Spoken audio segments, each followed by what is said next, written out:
You are asleep, right now, and you will not truly wake up until the day you die. Look at your hand. It feels solid. It feels real. 800 years ago, a Sufi master looked at his own hand and said it was none of those things. This, your hand, this room, this whole life you are so certain of, is a dream. A dream you are having with your eyes wide open. His name was Ibn Arabi, and here is the part that should unsettle you. 8 centuries later, the people least likely to agree with a mystic, physicists, mathematicians, the builders of machines, began to say almost exactly the same thing. So, one question. If everything you call real is a dream, who is the one dreaming it? And can you wake up before you die? Ibn Arabi did not invent this. He was unfolding a sentence most often traced to Ali ibn Abī Ṭālib. Words the Sufis have repeated for centuries.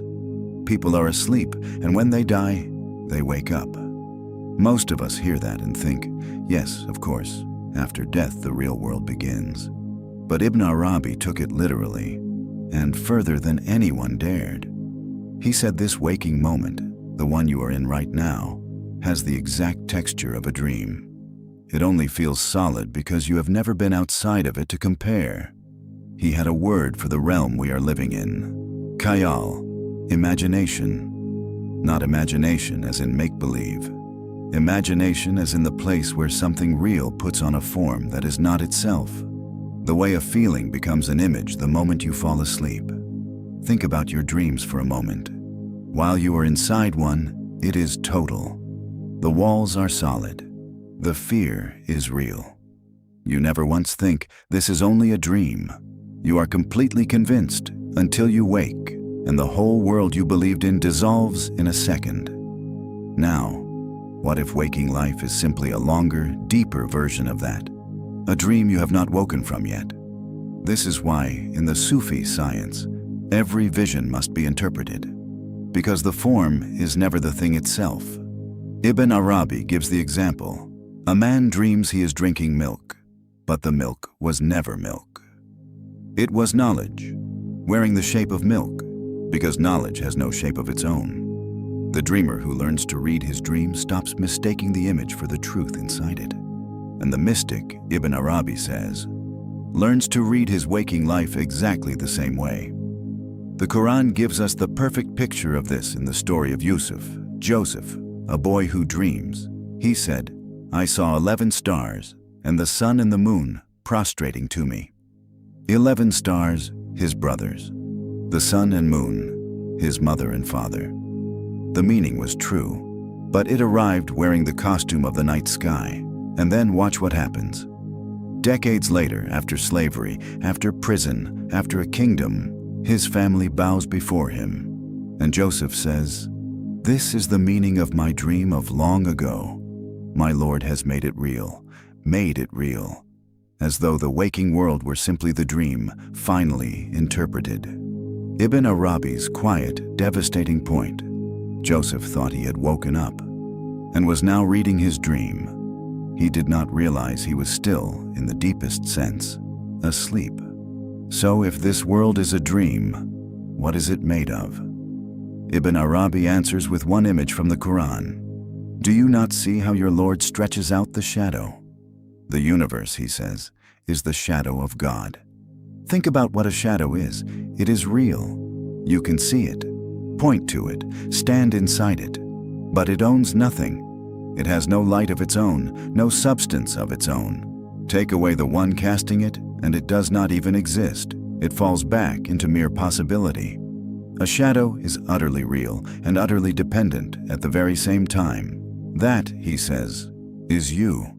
That is the sun and the sea and the stars. Real as a shadow is real, owning as much as a shadow owns, which is to say, nothing on its own. And then Ibn Arabi says the sentence that took the breath out of every scholar who came after him. All of existence is imagination within imagination. True existence belongs to God alone. One reality, one light. And everything else, every face, every world, every I am, is that one light, refracted through the colored glass of a billion forms, like a single beam split into every color by a window it shines through. The colors are real, but there was only ever one light. You are not a separate thing that God is looking at. You are a shape the light is taking, a face the dreamer is wearing, for a little while. But here, I have to stop, because this is the idea that nearly had Ibn Arabi erased. When he said it, the scholars came for him. They called it heresy, the most dangerous sentence in Islam. They said he had collapsed God and the world into one single thing, and yet, listen closely, he never said the world is God. He said the world is his shadow, and a shadow is not the one who casts it. The light stays hidden, untouchable. What you see is only what it chose to show. Now, here is where it gets strange, because for 800 years, this was the wild claim of mystics, and the sober world ignored it. And then the sober world built better instruments. Quantum physics found that a particle does not seem to decide what it is until it is observed. That observation itself reaches into reality. We made a whole video on that. Other physicists propose that our three-dimensional universe may be information painted on a distant two-dimensional surface, a hologram. And serious philosophers now argue, with a straight face, that we are statistically more likely to be living inside a simulation than in base reality. I want to be careful here. None of this proves Ibn Arabi was right. These are not the same claim, but notice the shape they share. In every one of them, the solid, independent world you trust turns out to be a projection, something rendered, something displayed, something dreamed. The mystic and the physicist are standing at the same locked door, knocking from opposite sides. But this is exactly where Ibn Arabi walks away from the physicist and says something no machine could ever say. Because if the world is a simulation, the chilling question is, who is running the code, and do they care? A simulation is cold. It is control. It is a programmer who may not even know your name. Ibn Arabi's answer is the opposite of cold. He says, yes, you are dreamed, but you are dreamed by a beloved. Remember why any of this exists at all.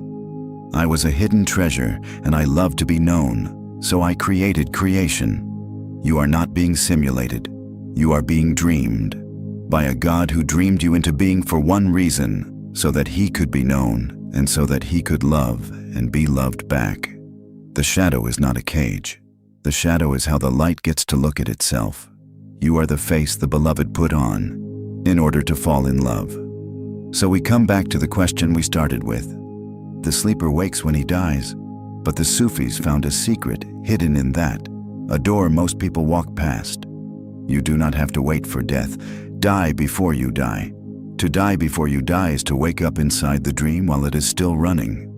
Not to escape the world, but to walk through it finally awake, knowing that every face is his face, every sunrise is his shadow, every moment is a line in a dream he is dreaming out of love. The dreamer is the beloved. The dream is his love letter. And you were never asked to escape it. You were only ever asked to wake up and realize who has been dreaming you all along.